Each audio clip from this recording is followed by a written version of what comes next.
The new health care bill, and I know there's going to be a lot of talk about this for some time to come, but I'm going to go through this thing step by step and try to decipher as much as I possibly can out of it so that you guys can have a better understanding of what just got passed through Congress. Now, some people liked it, some people didn't. Doesn't really matter to me much at all. My point here is just to let you people know what you got, or at least as much as I understand as to what you got. So, without further ado, I went through some of this, and it didn't take me long to hit a whole bunch of vocabulary. And the first thing I hit was the word, let me spell it out here,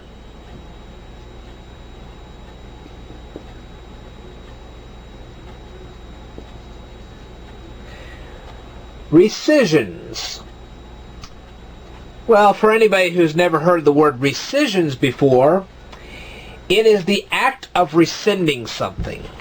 In this particular case, it means the act of rescinding your health insurance benefits after you reach a certain amount. Okay? And this has been happening for some time. You'll get this lifetime benefit. You can have up to $1 million in lifetime benefits on this health insurance, and after that you're just cut off. Well, this bill is supposed to stop all that. Matter of fact, it goes into something called Subpart 2 of Section 2711, where it calls for no lifetime or annual limits on how much you can cash in on your health insurance. Well, it immediately does cancel out the lifetime limit. So in other words, from now on, when you're getting your health insurance, they can't say, well, you can charge up to $1 million in your lifetime, but after that, you're cut off. You still have to pay the premium, but we don't have to pay you anymore. You're not going to worry about that anymore. But then they go on to say that you cannot have any unreasonable annual limit. And this is based on Section 223 of the IRS Code of 1986. Now, I went to the trouble of looking up the IRS Code of 1986, Section 223.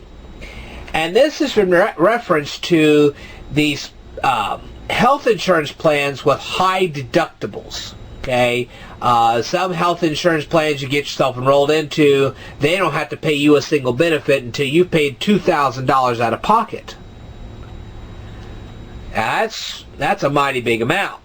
So what the IRS said is, if you're paying that much money out of pocket before the health insurance kicks in, then you can start deducting that from your income taxes. It'd be a tax credit.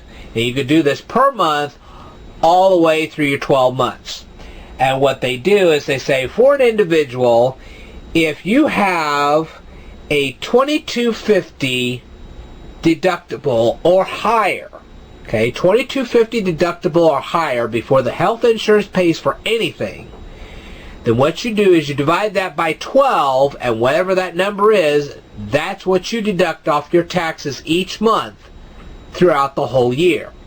But that's if you're an individual. Now, if you have a family and you have a $4,500 deductible for your family before the health insurance pays for anything, then you divide that number by 12, and you deduct that much off your taxes each month until the end of the year. Then they have something called the per beneficiary limits, okay?